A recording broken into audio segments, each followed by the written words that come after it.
bouffé par l'inflation. Dans le doute je vais voter Voldemort pour les prochaines élections. Passe de la country à la drill sans transition. C'était pas une bonne idée de me confier cette mission. Si t'aimes pas, dégoûte pas les autres. C'est pas moi qui le dis, moi je suis le roi des pauvres. Pour réfléchir, j'ai qu'un euro, non, moi je tomberai pas dans la fraude. Je le prononce Fröhliches Mittel, comme Angela Merkel. Désolé, je fais ce que je peux, je trouve ma répartie chez Lidl. Des enquêtes exceptionnelles, pas de langue de bois et de l'humour. La revue c'est juste mensuel, les vidéos c'est juste tous les jours. Ouais, c'est juste tous les jours. Juste milieu. Regarde ça tous les jours. Juste milieu. Désolé pour mon manque de répartie. Je sais même pas ce que je débite. C'est dur la géopolitique. Ou un peu comme ma République. Ma République, non? C'est dur la République quand même, non? Ouais? Non? Ah non, c'est mou, non?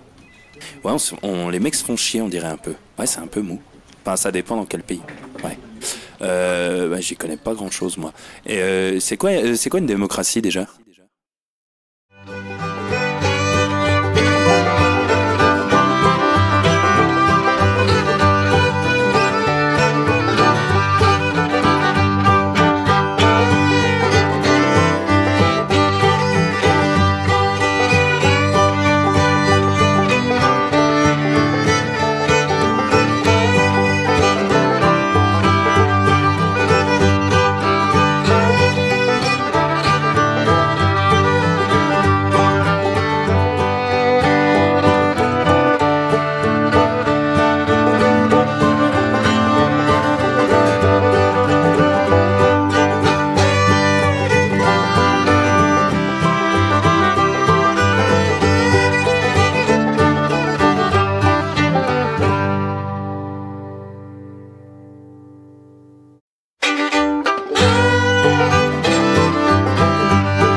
Ça tourne en boucle comme BFM, t'existes plus comme REM. Tout est en grève comme RER, ça capte partout comme France Inter.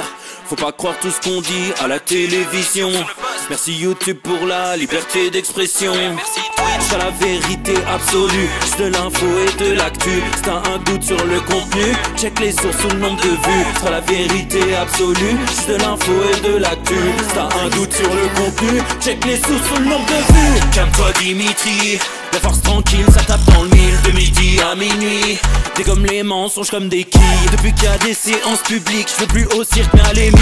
Scandale politique et médiatique, pour rien rater il faut que tu cliques. Mec c'est Rémi, le meilleur du pire en ligne de mire. Aucun parti pris, que des avis bien réfléchis. J'suis encore bourré comme un Polac, donc j'pensais voir Laurent Ournac. J'crois que j'suis toujours à côté de la plaque, mais en politique j'sais qui est le crack. Ouais j'sais qui est le crack. Juste milieu. J'crois que j'sais qui est le crack.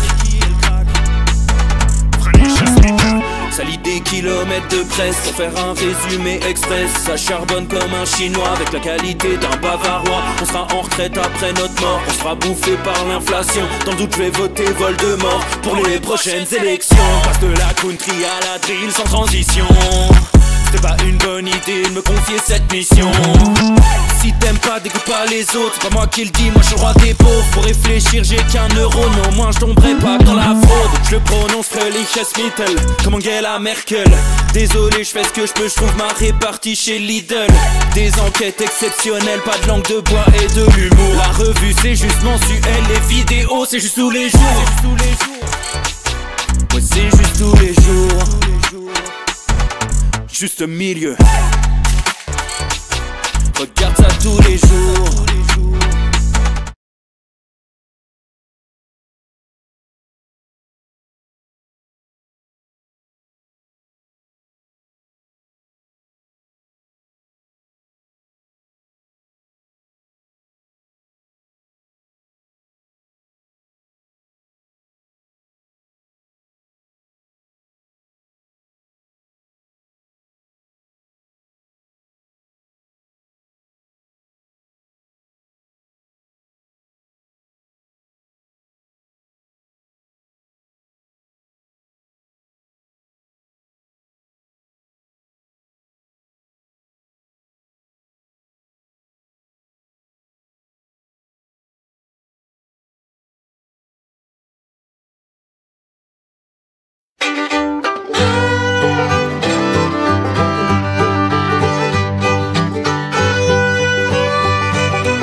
Ça tourne en boucle comme BFM, t'existes plus comme REM. Tout est en grève comme RER, ça capte partout comme France Inter. Faut pas croire tout ce qu'on dit à la télévision. Merci YouTube pour la liberté d'expression.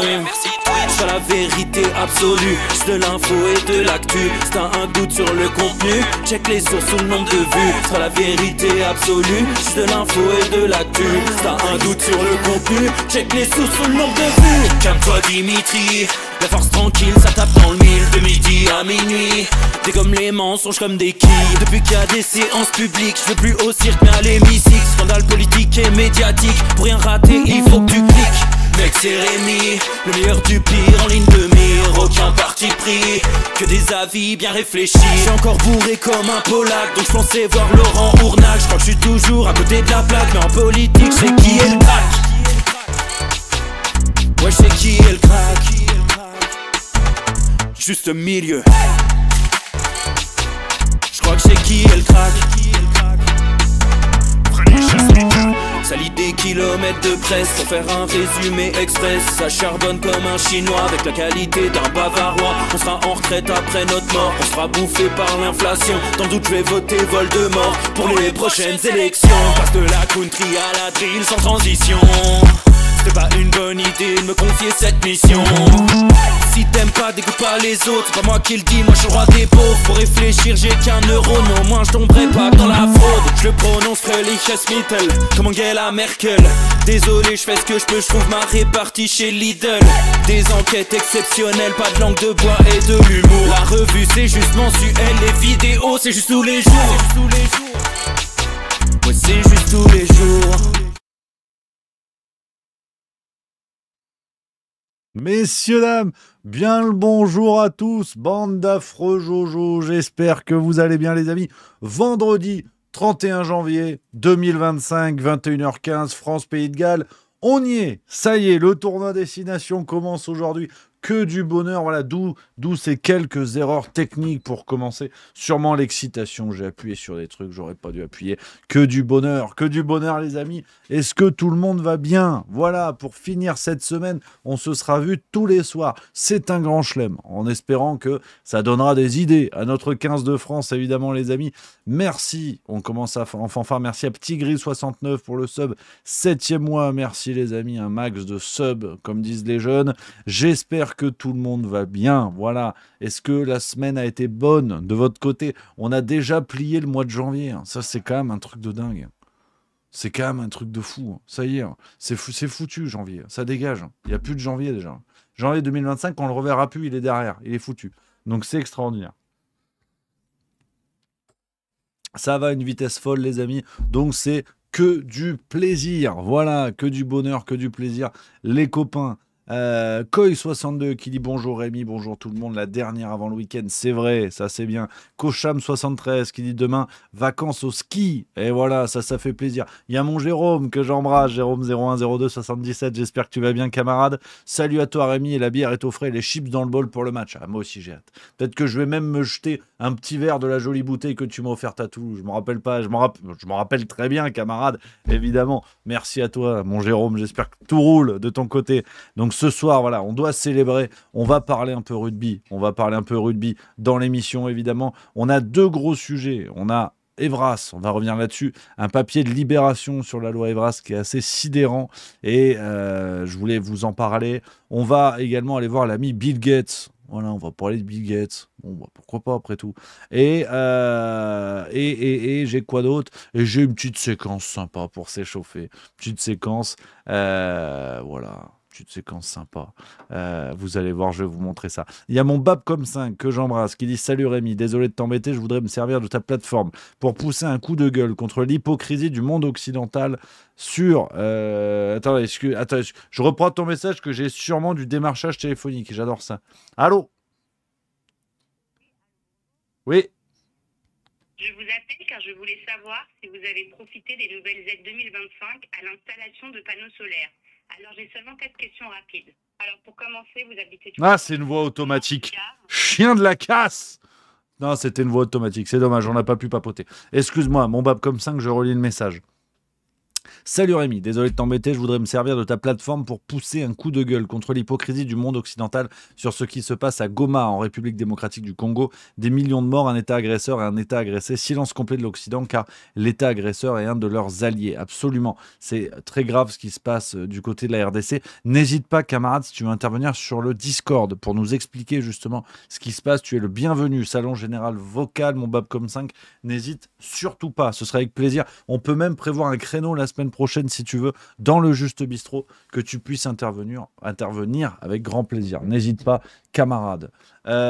Salut, il y a qui d'autre? Attends, j'ai vu, il y a Tom Redeye qui dit bonjour. Ma première fois ici sur un live. Ben, bonjour Tom Redeye. Tout le monde dit bonjour Tom dans le chat. On est poli dans le Juste Bistrot. Tu vas être comme un larron en foire ou comme un coq en pâte. Ou comme un Darmanin au tribunal. Chacun a son expression. Mais on dit bonjour Tom, j'espère camarade. Mon Babcom 5 qui dit ça marche pour la semaine prochaine avec grand plaisir. Et ben voilà, le rendez-vous est pris. Il n'y aura pas de Juste Bistrot lundi. Ça par contre, je peux d'ores et déjà vous le dire. Retour du Juste Bistrot mardi. Donc tu me dis Babcom 5 à partir de mardi, quand est-ce que tu veux, avec grand plaisir. Voilà, c'est important. Alors, il y a Midge qui dit, parce qu'on est sur tous les sports, il y a aussi le combat d'un Français, Nassourdine Imavov, à l'UFC, face à une pointure de la discipline. Alors, tu fais bien de le dire, je t'avoue que je ne suis pas du tout les sports de combat. C'est chouette, hein, mais je ne connais pas. Donc, on l'embrasse. Bravo, monsieur. Et pourvu qu'il gagne, hein, tant qu'il est français, il faut qu'il gagne. Delph74 qui dit, je viens te voir à Chambéry, trop contente. Eh ben, c'est magnifique. C'est vrai que Chambéry, ça arrive aussi à toute vitesse. Hein. Ça, c'est dans les dates. Chambéry, on y est. On y est le... Attendez, j'ai oublié la date. On y est le 19 mars. Mercredi 19 mars à Chambéry. Ça va être sympatoche. À Chambé, comme on dit. Voilà. Ah, la Savoie. Alors, la Savoie, ça vous gagne. C'est pas le slogan, mais c'est pas pour autant que ça ne nous gagne pas. Donc voilà. Donc Madelf 74, on va se voir. Ça va être sympatoche. Voilà. Que du plaisir.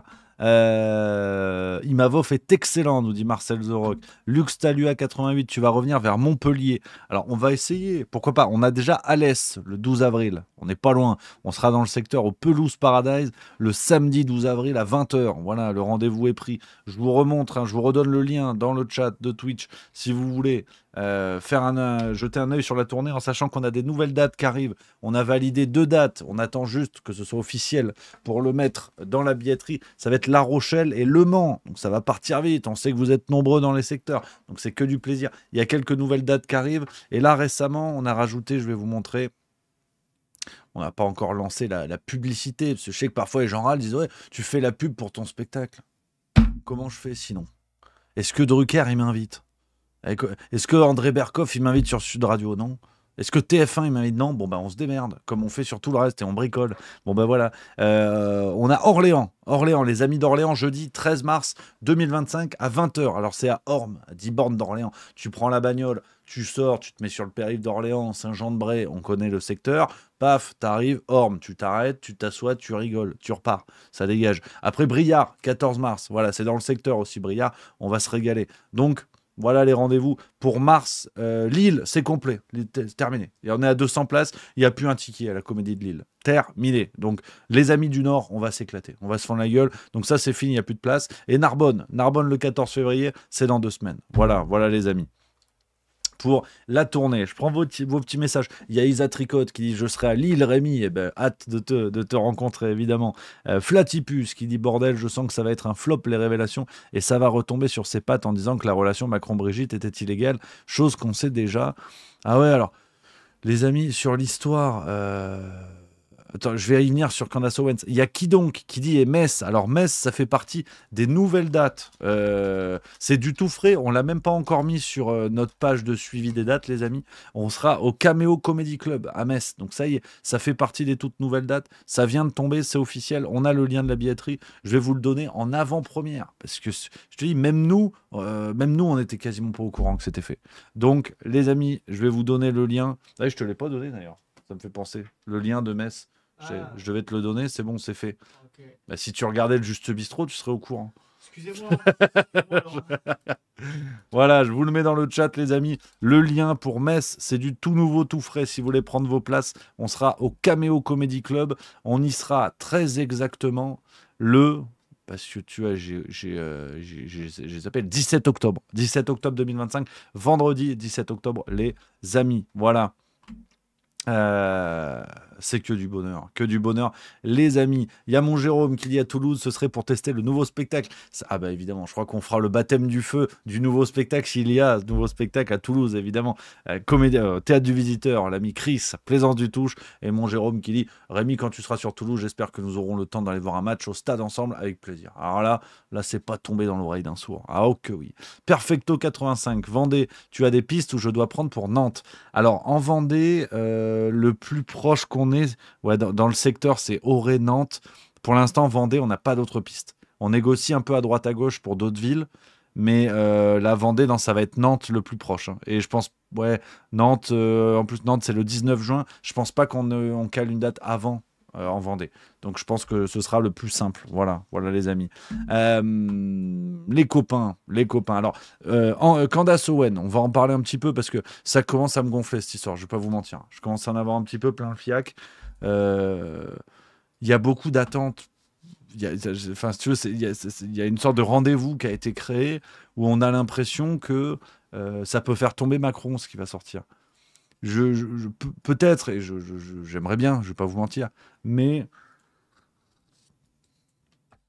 en fait, ce qui commence à m'interpeller, c'est que voulez-vous qu'il se passe? Je veux dire, au pire, on va apprendre quoi? Si on apprend que Brigitte Macron est un homme, bon, oui, d'accord.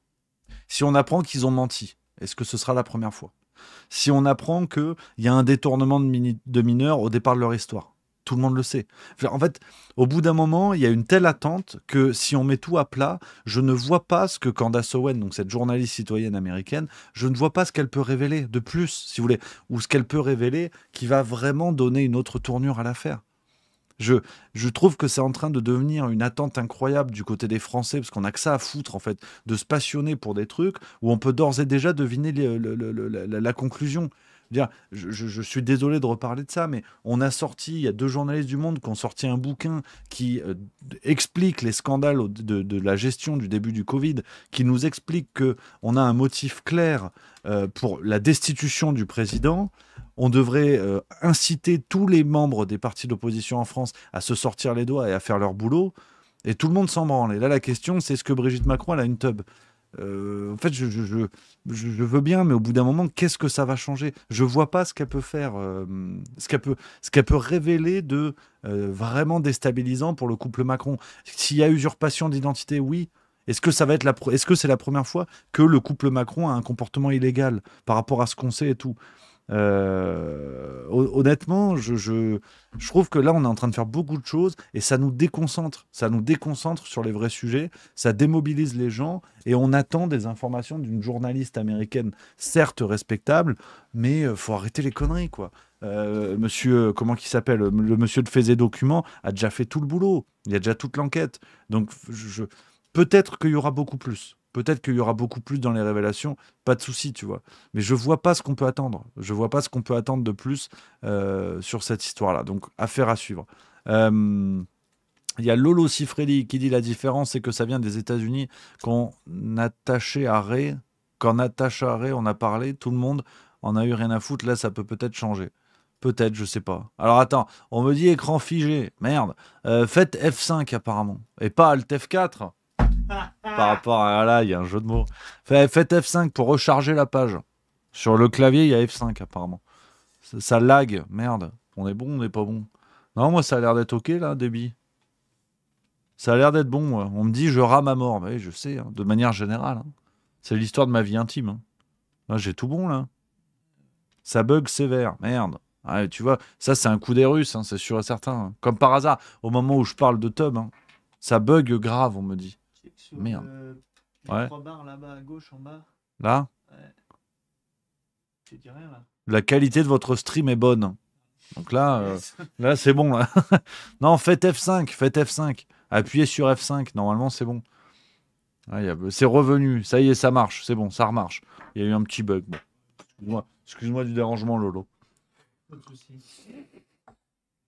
Donc voilà, en fait, je suis très curieux de savoir ce que vous en pensez, les amis, de ce dossier-là. Dites-moi dans le chat pour vous ce que ça peut changer, ces révélations. Qu'est-ce que vous attendez de ça, hein. Bien sûr, je respecte les idées, les avis de tout le monde, évidemment. Mais dites-moi un peu pour vous dans le chat le ressenti que vous avez, parce que j'ai vraiment du mal à me situer sur cette affaire-là. Je vais pas vous mentir, je vois pas vraiment ce qu'il y a de fondamental dans ce qui peut tomber. Donc dites-moi un peu dans le chat. Il y a Bayard92 qui dit Trump a balancé qu'il ferait une procédure contre les Macron. Je ne sais pas si c'est un fake. Bah, pour l'instant, il n'y a rien. C'est le fameux dossier French President. C'est ce que je vous dis sur Trump depuis le début. C'est qu'il y a beaucoup de menaces, il y a beaucoup d'effets d'annonce. Bon, pour l'instant, sur les gros dossiers, Epstein, on n'a toujours rien. Covid, on n'a toujours rien. Macron, on n'a toujours rien. Bon, ça fait pas longtemps, donc il faut être patient. Mais moi, si d'ici 6 mois, il n'y a que dalle, ce sera quand même une preuve que c'était une pompe et qu'il a enrhumé tout le monde. Donc voilà. Wany 833 qui dit tu as raison, c'est pour détourner l'attention et ça ne changera rien. Flatipus, perso, j'ai réservé ma place pour le Brigitte Dick Reveal. J'ai aussi préparé le popcorn. Lab 17, le sujet a été abordé par Divisio sur TPMP, le conflit entre Macron et le pouvoir législatif. Mais bon, à la fin, il n'y a toujours pas de manifestation ni de procédure de destitution des partis opposants. Ouais, alors, j'aimerais bien en parler un jour avec Fabrice Divisio, bon, s'il veut bien, si ça l'intéresse ou pas, mais ce serait intéressant d'avoir une discussion, d'avoir un débat, parce que moi, je commence à en avoir plein le cul de le voir chez Hanouna, hein. Sincèrement, c'est en train de me gonfler.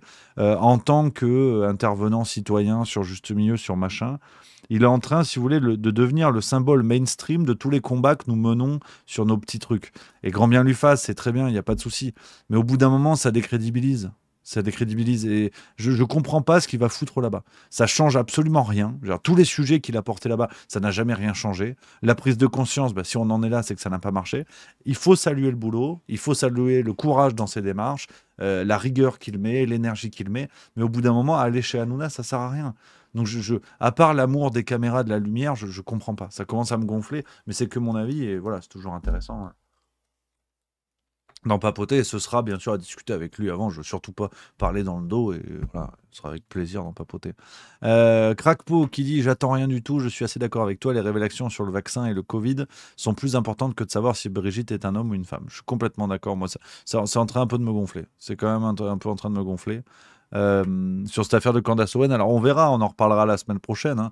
On va voir ce qui se sera dit, l'importance des révélations. Peut-être que je vais passer pour une trompe et une pompe à vélo et qu'il y aura eu plein de trucs, hein, c'est possible, j'en sais rien, j'en sais rien.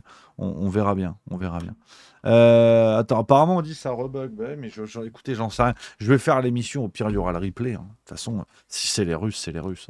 Engegarde qui dit je n'en attends rien car pour le vaccin tous les pays font des procès et en France on n'en parle pas, les médias français ne réinforment pas les Français donc je n'y attends rien de ces révélations outre-Atlantique. Je suis assez d'accord.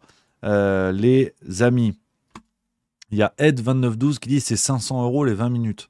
Alors d'où est-ce que tu sors le chiffre? J'en ai aucune idée, hein, donc je lis le message, je ne dis pas que c'est la vérité, j'en ai absolument aucune idée.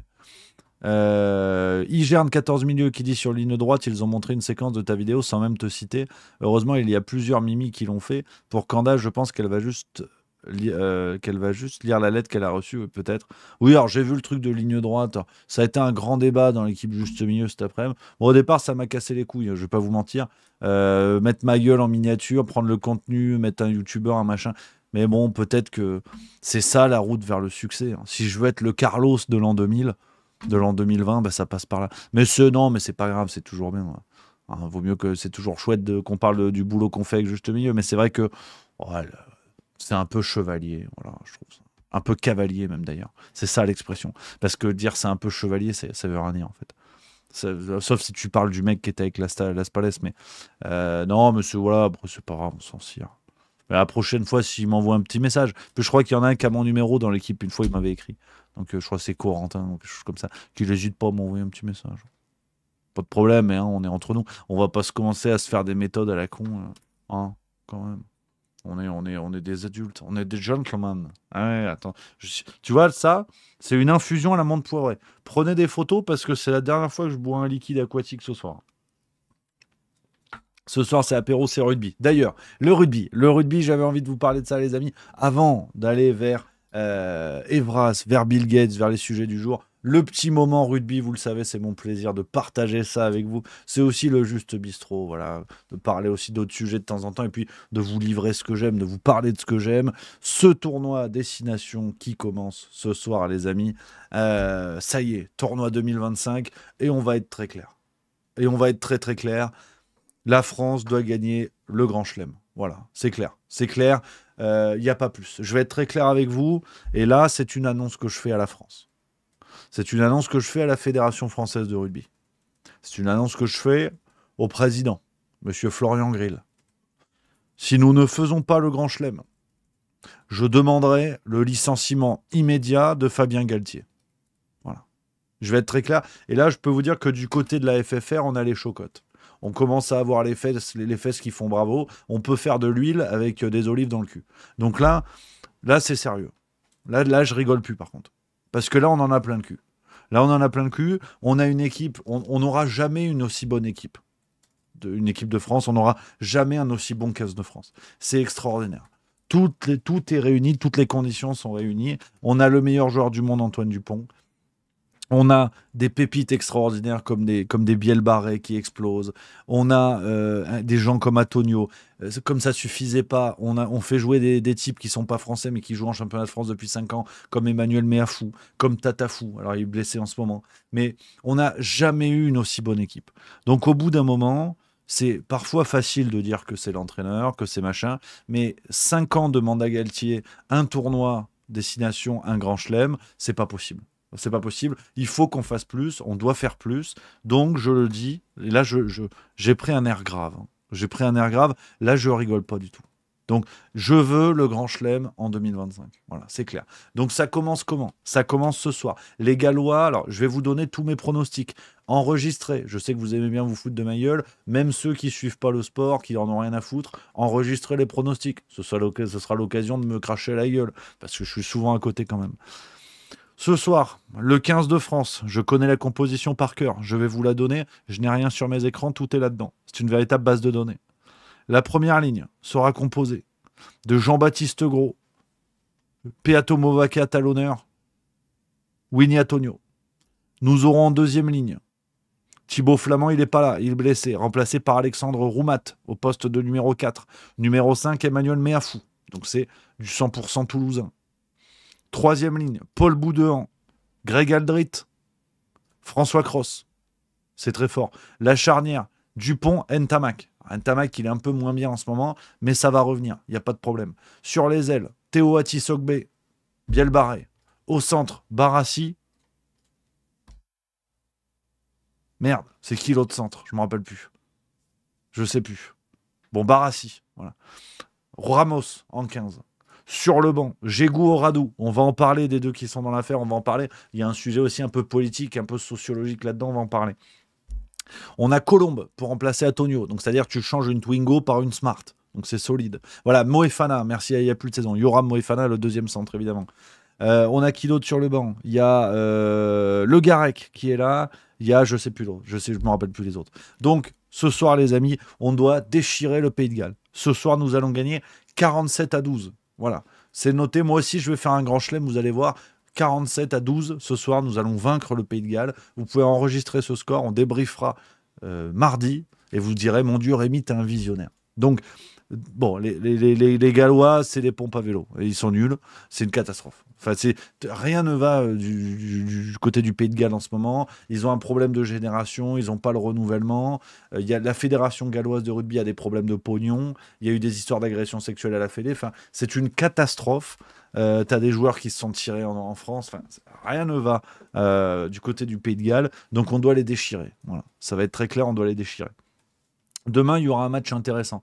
Il y aura Irlande-Angleterre. L'Angleterre va battre l'Irlande d'entrée de jeu. Comme ça, le grand chelem pour les Irlandais, c'est moot. Voilà, ça dégage. C'est fini. Il n'y aura plus que nous pour faire le grand chelem. Et parce que les Anglais, on va les déchirer. Donc, voilà. Ce qui va se passer dans ce tournoi, c'est que nous allons faire le grand chelem. Nous allons faire le grand chelem sur ce tournoi. Nous allons battre tout le monde, y compris les Anglais, là-bas, à Twickenham. Nous allons les déboîter. C'était 53-10 il y a 2 ans. Ce sera à peu près même tarif. Donc, ça, c'est réglé. Ça, c'est réglé. Voilà. Ça, c'est réglé. C'est Grand Chelem. Nous aurons dans le classement, je vais vous donner le classement immédiatement de ce tournoi Destination. Vous pouvez enregistrer. À la fin du tournoi, nous aurons 6e, le Pays de Galles. 5e, l'Italie. Jusque-là, il n'y a pas une prise de risque extraordinaire. 4e, l'Écosse. 3e, l'Irlande. Et c'est là que je surprends mon monde.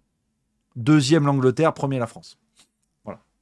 C'est enregistré, vous le savez, c'est enregistré. L'Angleterre va battre l'Irlande 23-19. Voilà. Vous pouvez le noter. Vous pouvez le noter, il n'y a pas de problème. C'est sûr et certain. J'ai regardé ça sur mes boules de cristal. On est bon.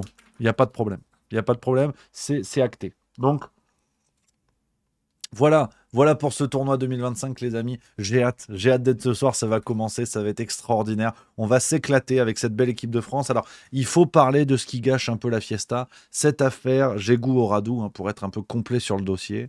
Alors, pour être très clair, on rappelle les faits. Hein, lors d'une tournée, la précédente tournée de l'équipe de France, donc une série de matchs amicaux qui ont été faits notamment en Argentine, on a 2 joueurs, 2 jeunes qui ne sont pas généralement dans le groupe, à qui on a donné leur chance.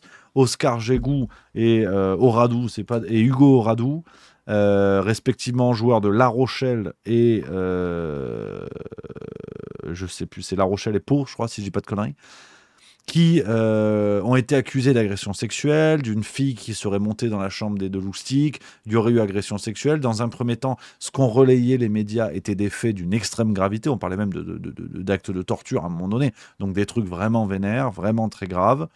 L'enquête en Argentine a conclu à un non-lieu, a blanchi les 2 joueurs, elle a estimé que il y a eu une déclaration mensongère de la part de la plaignante. Les 2 joueurs sont rentrés en France, ils ont été réintégrés dans leur club, ils ont tous les 2 rejoué avec leur club.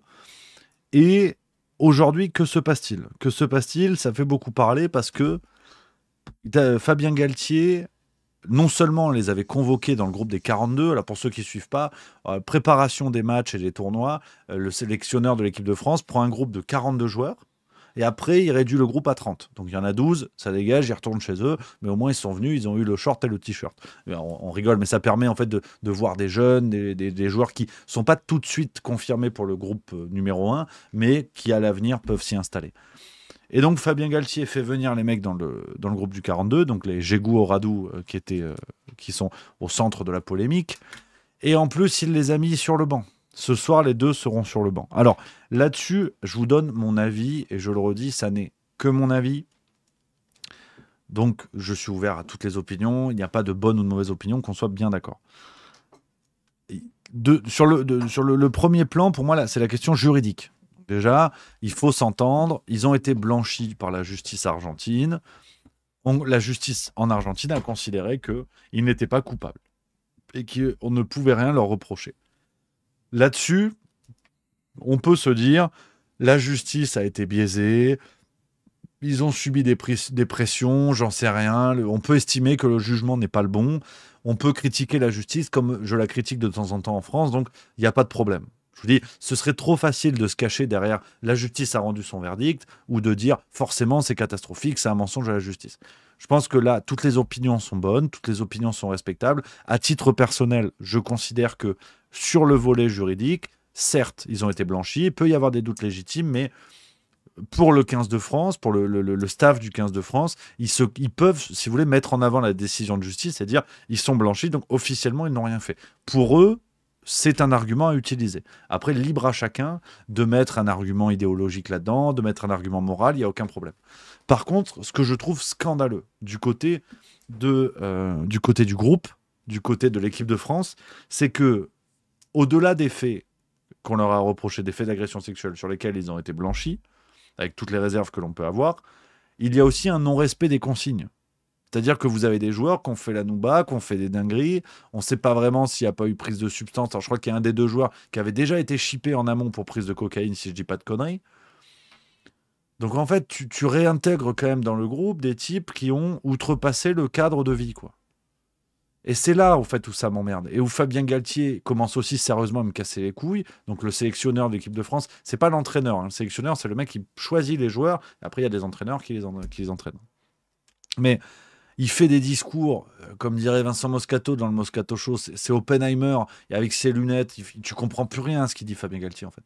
Quand on gagnait, c'était rigolo, parce que tu dis, ah, il est un peu original. Quand on perd, c'est casse-couille. En fait, c'est casse-couille, il raconte n'importe quoi, il se fout de la gueule du monde à expliquer qu'en fait, personne comprend le rugby mieux que lui.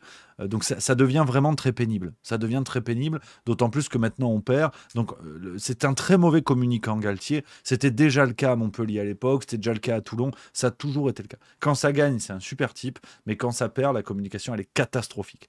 Donc là, déjà ça me gonfle de manière générale. Mais en plus, si vous voulez, le message que ça envoie n'est franchement pas le bon. Après, là encore, faut pas faire les pudeurs de gazelle, comme dirait l'autre. Des rugbyman qui boivent de l'alcool, qui se mettent des tartines terribles, on va pas dire qu'on découvre ça. Il faut quand même être honnête. Aujourd'hui, avec les réseaux sociaux, pour des rugbyman et plus largement des sportifs, c'est très dur d'avoir une très bonne image, c'est très dur de pas tomber dans des excès où tout de suite vous avez quelqu'un qui va prendre une vidéo et tout. Donc l'exemplarité, faut pas déconner non plus. Surtout que bon, quand on met en avant le côté faut être exemplaire, faut être machin, faut aussi que tout le monde se regarde le nombril. Hein. C'est aussi facile d'attendre une exemplarité des gens parce qu'ils sont exposés médiatiquement ou de par leur profession, alors que en coulisses on est des salauds. Attention aussi à ces procès en exemplarité qui parfois proviennent de gens qui n'ont pas tout le temps les mains propres. Donc si vous voulez, ça c'est pas le problème. C'est-à-dire que des sportifs se mettent des tartines, pas possible, ils fument des clopes, ils prennent la drogue. Dans toute la société c'est comme ça. Donc genre, faut pas déconner non plus. Les types c'est pas parole d'évangile, c'est pas des apôtres non plus quoi. Ça reste des humains avec les excès, avec tout ce qu'on veut.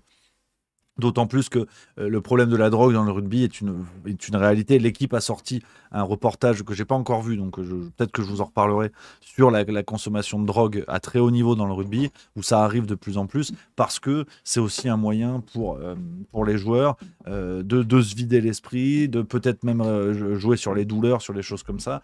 Donc il y a un vrai système palliatif qui se met en place, que ce soit la drogue, l'alcool et compagnie. Donc il faut aussi poser la question de tout un système qui demande de plus en plus de matchs, qui est de plus en plus exigeant avec les joueurs, de plus en plus dur physiquement. Donc oui, ce sont les joueurs qui, in fine, font des conneries, mais qu'est-ce qui les pousse à faire des conneries? Il y a des tocards qui font des conneries, il n'y a pas de problème, mais il y a aussi un système qui fait jouer de plus en plus de choses, et qui met de plus en plus de pression, donc il faut des exutoires. Et ça, c'est bon dans toute la société. Allez voir en politique, par exemple, la prise de cocaïne. Et si vous voulez, on compare, tu vois.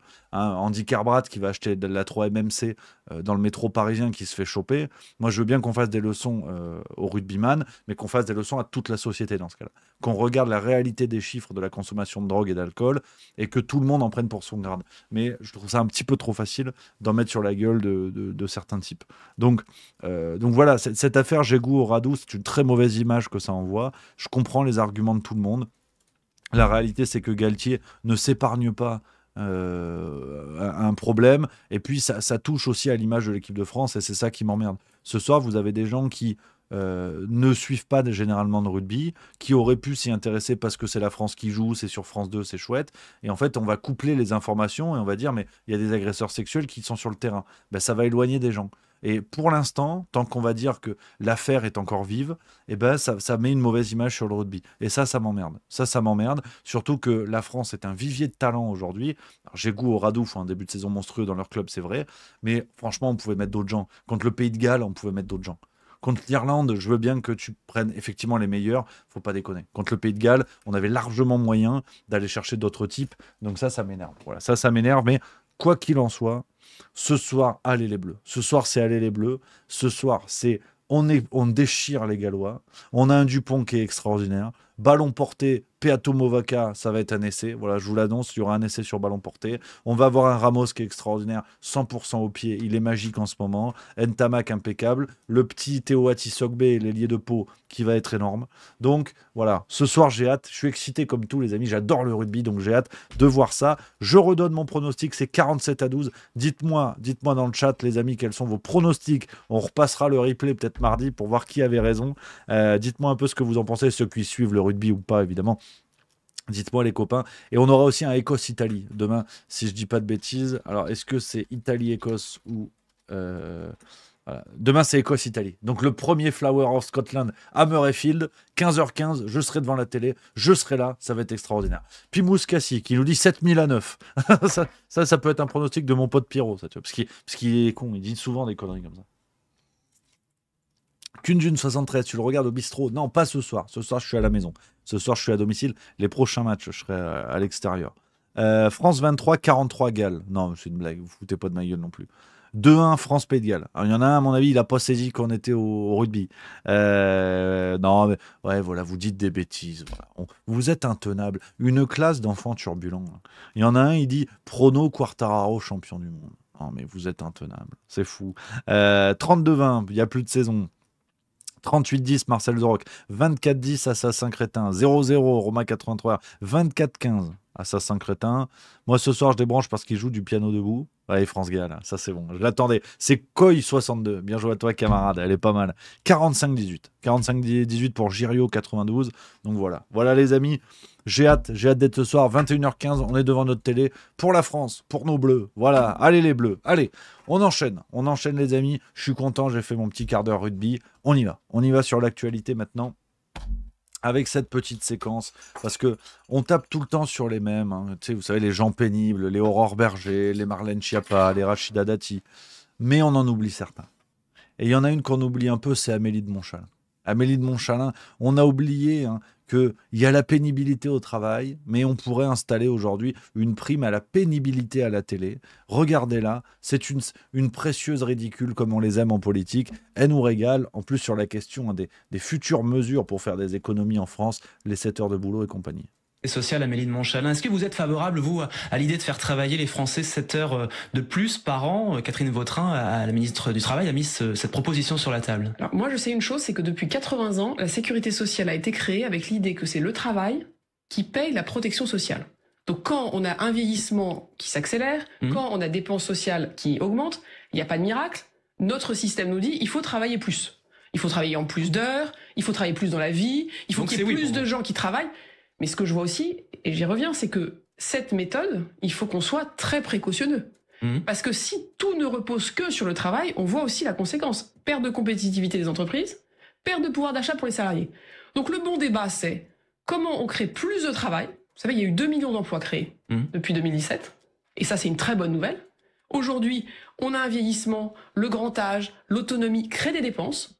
Comment on le finance ? Notre système, il est fondé sur le travail, comme on a donc plus de travail qui finance, mais je tiens à le dire, quels sont aussi, au-delà des seuls actifs, les autres moyens de contribuer. Et Amélie de Montchalin, je vous ramène à la question. Est-ce que c'est la position officielle du gouvernement, c'est-à-dire faire travailler 7 heures de plus les Français? Est-ce que votre philosophie, c'est le travail gratuit? Alors, ma philosophie, c'est absolument pas le travail gratuit, c'est le travail qui paye et qui paye plus. C'est d'ailleurs pour ça, et j'y reviens, que le Premier ministre a annoncé une conférence sur le travail et les salaires, pour qu'on puisse mettre exactement cette question. Comment on finance la protection sociale? Sur qui repose l'effort? Comment ça peut être aussi d'autres secteurs qui contribuent? C'est pour ça que la ministre Panossian vous a dit, qu'est-ce que peuvent faire par exemple les retraités aisés? Moi, je peux vous dire aussi, est-ce qu'on a le bon modèle d'impôt? Pas pour augmenter les impôts, mais est-ce qu'ils sont bien répartis? Et donc, évidemment que notre but, c'est pas que le travail soit gratuit. Le but, c'est que le travail paye. Mais le but aussi, c'est que si la sécurité sociale, après avoir eu un déficit de 18 milliards l'année dernière, si elle a un déficit de 25 milliards l'an prochain et qu'il n'y a jamais de retour à l'équilibre, vous savez ce qu'il y aura à la fin? Plus de sécurité sociale. Donc vous soutenez plutôt cette proposition? C'est les sénateurs qui l'ont voté. Nous, à nouveau, on est dans une position. Le texte qui sort du Sénat sur le projet de loi sur la sécurité sociale, il y a cette mesure dedans. Ce que dit Catherine Vautrin, c'est, vous voyez, dans l'équation où on est, il faut que cette mesure elle puisse être regardée. Si c'est pas cette mesure, il n'y a pas de miracle. Il faudra trouver d'autres sources de financement. Et justement, vous avez évoqué des économies. Il faudra trouver peut-être des politiques publiques qu'on ne pourra pas faire. Donc, à un moment donné, c'est des arbitrages, c'est des choix. Voilà, bon, alors, au-delà du fait que ce soit complètement abscon et qu'on ne comprenne pas grand-chose dans la choucroute, Amélie de Montchalin, ce qui est génial, c'est qu'on ne peut pas lui enlever la clarté, l'honnêteté dans ce qu'elle dit. Si vous voulez, ce qui est intéressant, c'est que elle nous dit clairement, voilà, alors, je ne suis pas pour le travail gratuit, je suis pour le travail payant. Tout ça en encourageant aujourd'hui une mesure pour inciter, enfin pour forcer les Français à travailler 7 heures gratuitement. Donc, ce qui est de l'esclavage, je le redis, faut quand même qu'on soit raccord là-dessus. Quand vous travaillez, vous faites travailler des gens sans les rémunérer, en profitant de l'usufruit de leur travail, et de la valeur créée, c'est de l'esclavage. Il faut quand même arrêter de jouer sur les mots. C'est comme la fin de vie. C'est la fin de vie dans la dignité. Non, c'est l'euthanasie. Voilà. Il y a un mot, il y a un dictionnaire, il est super bien fait. L'IVG, non, c'est l'avortement. Voilà, c'est comme ça. C'est pas grave. Vous avez mis une charge morale que vous avez voulu enlever. Non, non. Il y a des mots qui sont très bien faits. Ça sert à rien de faire des grands débats pour enculer les mouches. Là, c'est de l'esclavage. Bon, bah voilà, c'est tout. C'est comme ça. C'est évidemment pas comparable avec des périodes de notre histoire où on était sur une industrialisation avec des déportations de personnes et tout ça, mais un mot peut s'utiliser dans des contextes différents. Après, les gens sont intelligents, si vous voulez, les gens sont intelligents et voient bien que c'est pas pareil que l'esclavage de la traite négrière. Je n'ai même pas besoin de vous le dire, si vous voulez. Il y a que des journalistes de Libération pour faire des raccourcis en disant « Ah, il compare la loi de Macron de 7 heures en plus à l'esclavagisme. » Non, ta gueule, en fait. Personne n'a jamais dit ça. Donc voilà, c'est quand on est intelligent, on comprend bien que c'est différent. Donc, elle nous explique ça au KLM, comme disent les jeunes, et surtout avec ce chantage, mais qui n'en est pas un, parce que on rappelle que c'est l'objectif poursuivi depuis longtemps, quand elle nous explique, mais vous savez, si on ne fait pas d'économie, si on ne fait pas tout ça, dont la fameuse loi des 7 heures, qu'est-ce qui se passe à la fin? T'as vu? Puis en plus, elle fronce le front quand elle dit ça. Elle est comme ça. Qu'est-ce qui se passe à la fin? Donc quand elle fronce, attention. Hein. Elle dit, ouais, mais qu'est-ce qui se passe à la fin? Il n'y a plus de sécurité sociale.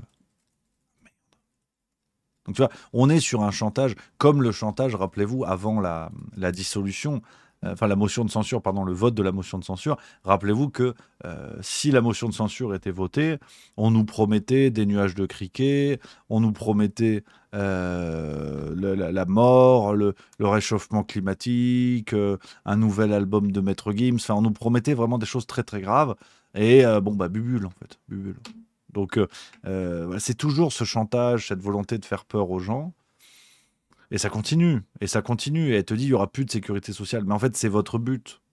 C'est le but depuis le début. Comme la privatisation des hôpitaux. Quand on dit, oui, mais vous savez, il faut gérer le budget des hôpitaux parce que sinon, il n'y aura plus d'hôpitaux. Mais oui, mais c'est ce que vous voulez. Vous voulez la privatisation du secteur. C'est pas nouveau, en fait. Donc, il n'y a pas de problème, vous inquiétez pas. Donc, c'est là où c'est là où c'est très intéressant parce que on voit bien que tous les éléments sont là. À la fois, ce sont des éléments de langage, mais si on analyse leur discours pour ce qu'il est, si on l'analyse froidement et qu'on regarde sérieusement, on voit bien qu'ils ne mentent pas. Ils n'ont pas besoin de mentir. Il y a des éléments de langage, si vous voulez, il y a des tournures de phrases pour tromper les gens, il y a des écrans de fumée, mais en soi, les éléments sont sur la table.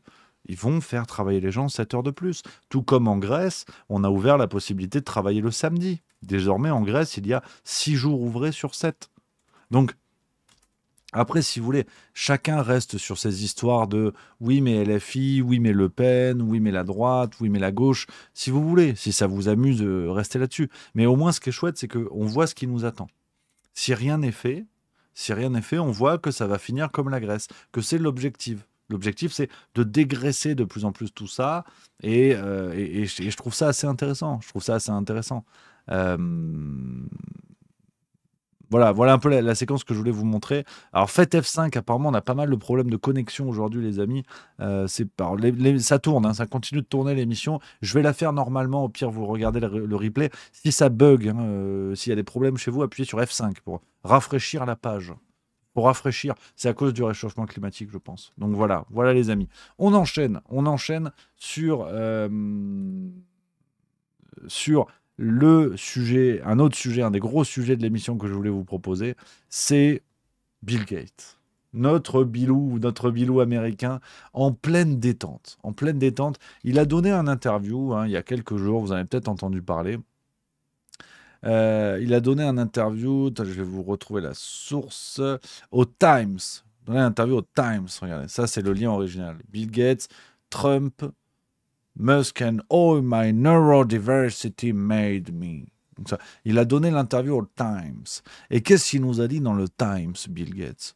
Bill Gates, il nous a dit plusieurs choses qui sont très intéressantes et qui nous démontrent que, tu vois, le rapport de Bill Gates au réel, pour quelqu'un de normal, on se dit, le réel, c'est réel. Tu vois, il faut se comporter dans le réel. Il faut être réaliste, tu vois. Pour Bill Gates, le réel, la première question qui se pose, c'est combien ça coûte, en fait. Parce qu'il en a absolument rien à foutre. Regardez, Le Parisien en a parlé, ils ont retenu un élément. Regarde ce qu'ils nous disent. Bill Gates, c'est insensé C'est insensé. Bill Gates dénonce l'ingérence d'Elon Musk dans la politique étrangère, notamment européenne. Le milliardaire américain Bill Gates s'est dit inquiet dans une interview de la situation politique actuelle et s'en est pris au patron de Tesla qui se permet d'intervenir dans des démocraties étrangères. C'est une blague. Oh, il a raison, Bill. Ça se fait pas, l'ingérence. Et pourquoi pas financer des ONG pour influencer la politique étrangère de certains pays, et notamment des associations, des ONG en lien avec les vaccins. Pourquoi pas? Et pourquoi pas appeler ça la fondation Bill et Melinda Gates, par exemple? Non, non, mais complètement dingue. Complètement fou, quand même.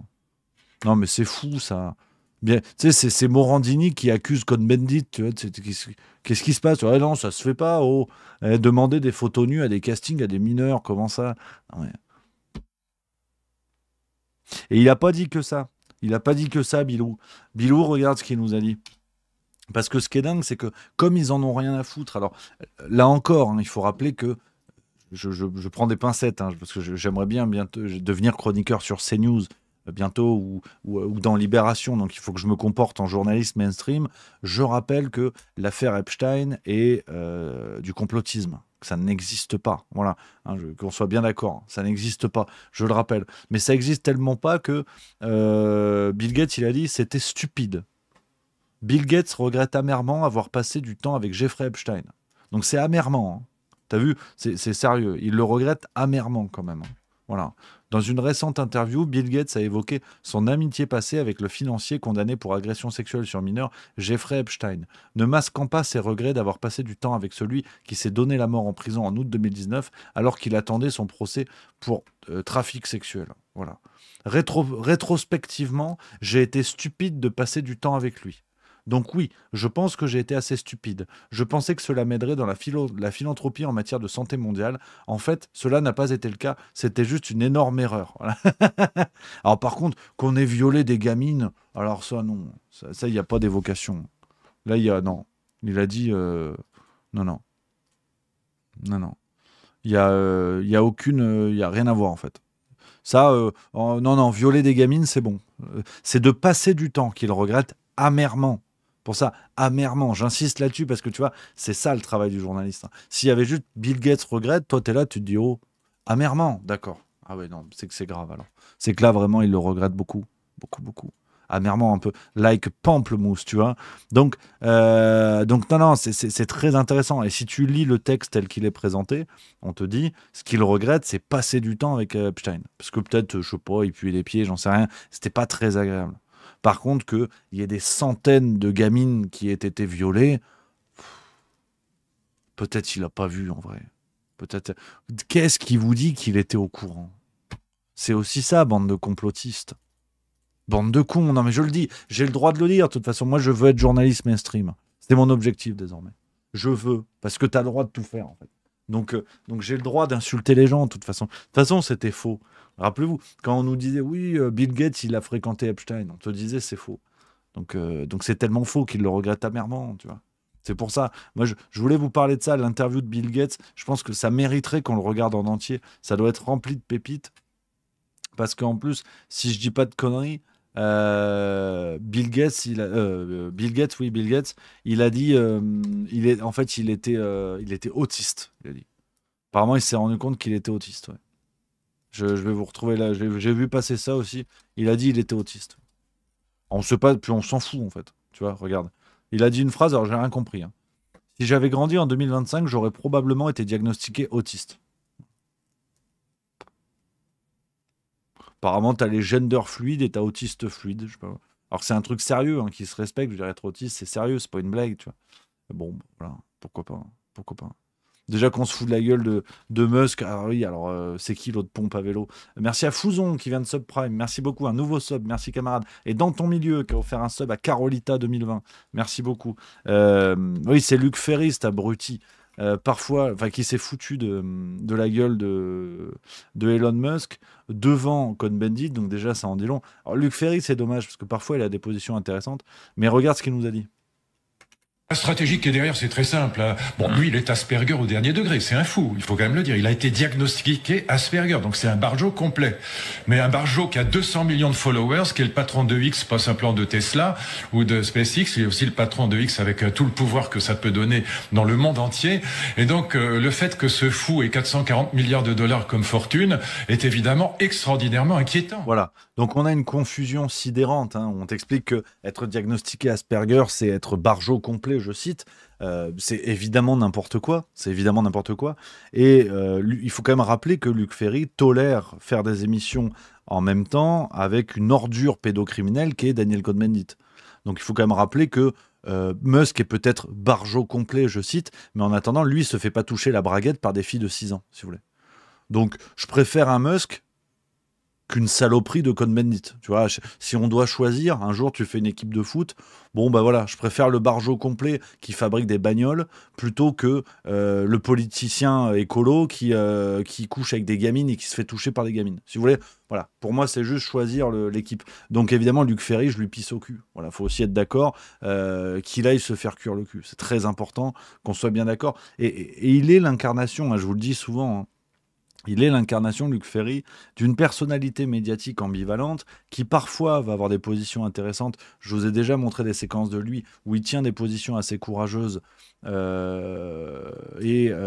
où il dénote avec le discours médiatique. Donc il faut le dire. Et là, il se comporte comme une ordure. Voilà, il faut le dire. Et c'est toute la complexité d'un être humain. Luc Ferry n'est pas un abruti en soi. C'est pas une attaque ad hominem. Ça n'est pas une qualité de sa personne. Mais ce qui est certain, c'est qu'il ne dénonce pas le contrat qu'il a d'apparaître dans une émission avec cette ordure qu'est Daniel Cohn-Bendit. Voilà. Donc ça, par contre, aujourd'hui, c'est une réalité factuelle et qui peut commencer gentiment à empiéter sur la personne qu'est Luc Ferry. Donc il faut être juste milieu, il faut reconnaître tout ça. Et voilà, Daniel Cohn-Bendit, évidemment, je lui pisse au cul aussi, qu'on soit bien d'accord. Et si c'est toujours pareil, c'est toujours très intéressant, parce que ce que je vous dis n'est pas bien, on n'insulte pas les gens.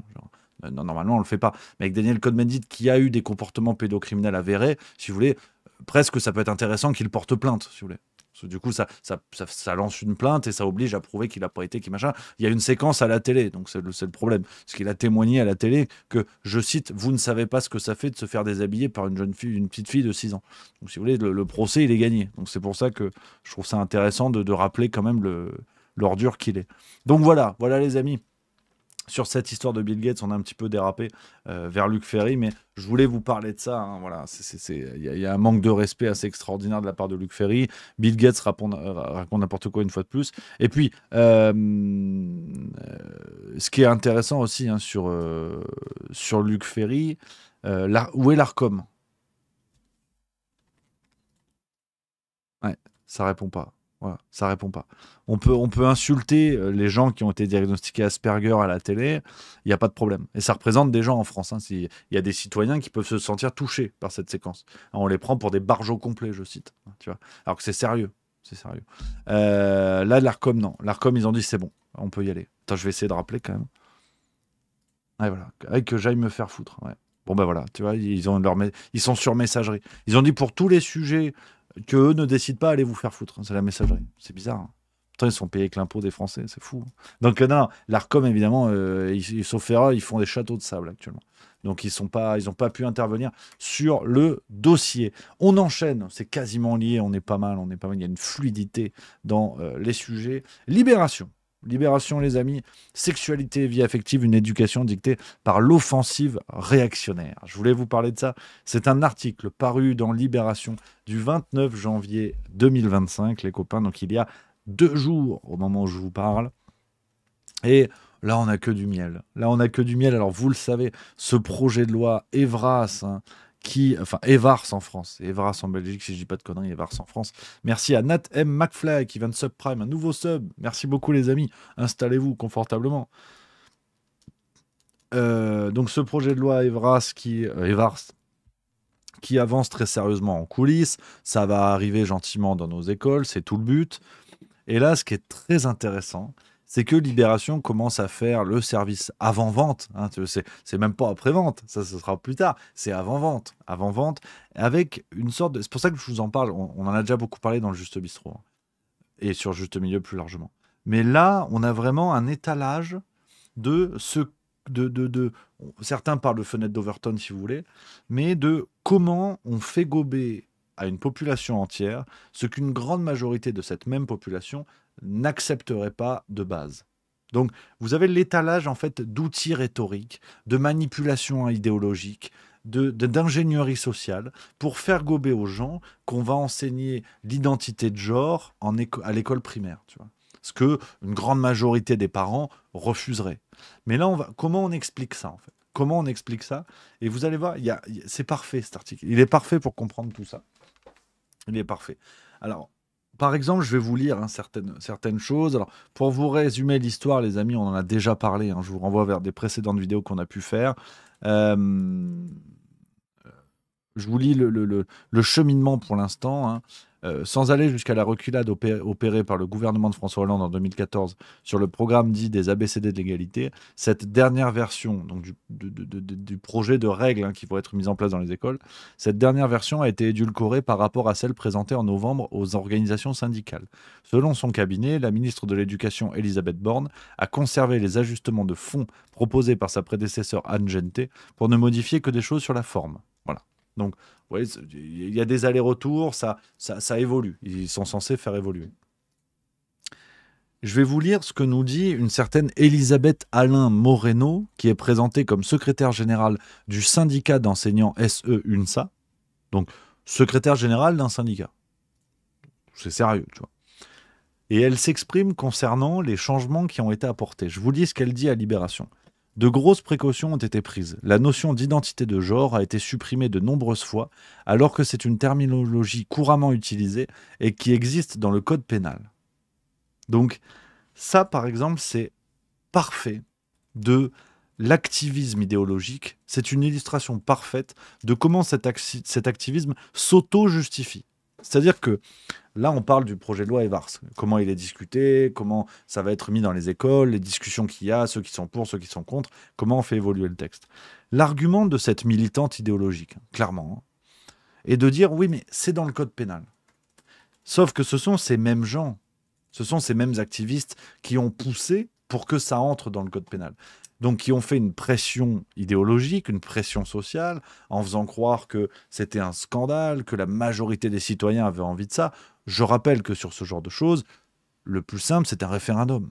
Dans un pays normalement constitué, où on respecte l'intellect des citoyens, on fait un référendum. C'est pas plus compliqué que ça.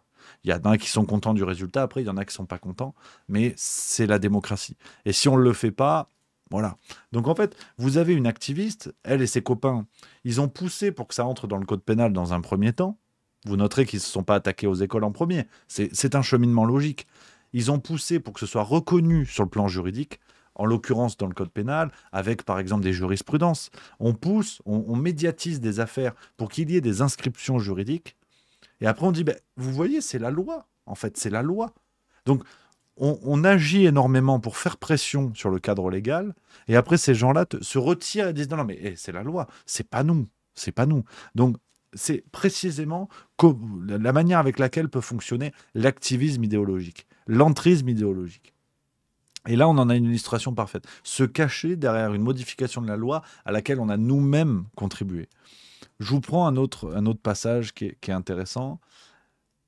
Cette même dame, cette même activiste nous dit « Sans compter que de grosses pincettes ont été... » Alors là, c'est Libération, je vais vous dire quand c'est elle qui s'exprime. Merci à Paul252 pour le subprime, encore un petit nouveau, merci les amis. Je vous lis, ça c'est Libération encore. « Sans compter que de grosses pincettes ont été prises vis-à-vis des familles. Il est désormais précisé que ce programme ne se substitue pas au rôle des parents, et surtout que ces derniers seront informés de la tenue et du contenu des séances obligatoires depuis 2001. » Et là, on a une autre activiste, je vous lis, « Ça n'existe pour aucun autre enseignement, s'agace Sophie Vénétité, secrétaire générale du SNS-FSU.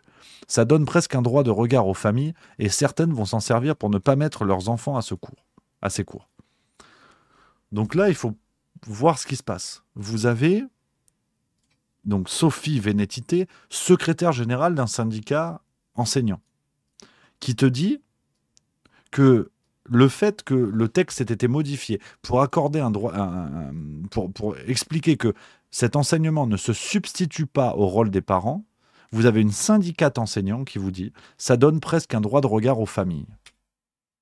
Et là, c'est fondamental. C'est fondamental de la perception qu'ont certains activistes de cette loi Evars à l'école. Cette loi Evars à l'école. C'est-à-dire que pour eux, ils considèrent que c'est à l'école d'enseigner la sexualité et que les parents n'ont en aucun cas un droit de regard et que cela serait scandaleux de même le sous-entendre. Je ne sais pas si on se rend compte du délire de ces gens-là, qui considèrent en tant que professeurs que c'est leur travail d'entrer dans l'intimité des enfants et d'enseigner les questions intimes à des enfants.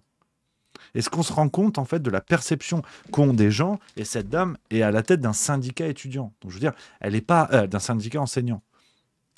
Elle travaille dans un syndicat enseignant. C'est-à-dire que c'est pas une activiste qu'on retrouve dans la rue et qui n'a rien à voir avec la choucroute. C'est son droit, elle manifeste, elle fait ce qu'elle veut. Là, vous avez une dame qui peut directement interférer au niveau syndical.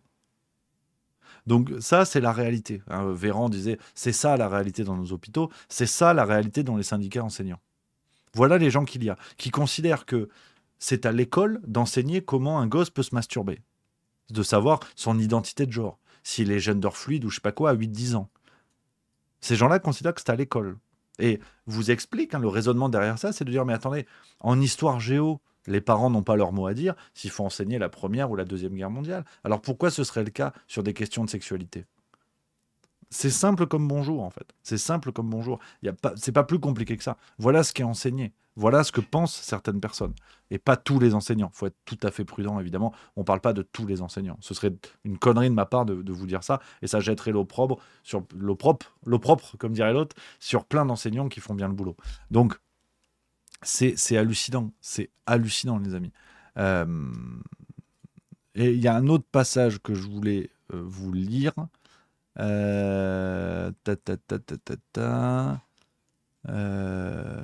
Voilà. Créé durant la pandémie, Maman Louve, et on les embrasse les Maman Louve, qui font un travail extraordinaire, on les salue, sont les bienvenus sur Juste Milieu. Voilà. S'il y en a certaines qui veulent intervenir, c'est toujours important. Créé durant la pandémie, Maman Louve et Parents en colère s'inscrivent dans le terreau anti-vax, anti-masque. En plus, tu as une confusion. Ça, c'est Libération qui te dit ça. Pendant le Covid, on entendait « Mais qu'est-ce qu'ils nous injectent ?» Il y a la même chose dans un certain nombre d'interventions autour de l'Evars. Analyse David Paternotte qui décrit un discours complotiste. Du type « C'est un grand programme pour la pédophilie ou pour rendre tous les enfants trans. L'avantage du ton complotiste est qu'il permet de faire passer n'importe quoi. Ces groupes n'existent que par une désinformation massive. Ils créent souvent une interprétation fausse de faits qui ne le sont pas entièrement. Sinon, ça ne marcherait pas. » Donc, voilà. Voilà aussi ce que nous dit Libération. Voilà aussi ce que nous dit Libération. Donc, je voulais vous parler de cet article, les amis, que je trouve hautement scandaleux, qui est dans la promotion de ce projet de loi, qui est très clairement dans une propagande assumée, où on nous ressort en plus les mêmes délires, on nous ressort les histoires de c'est du complotisme et compagnie.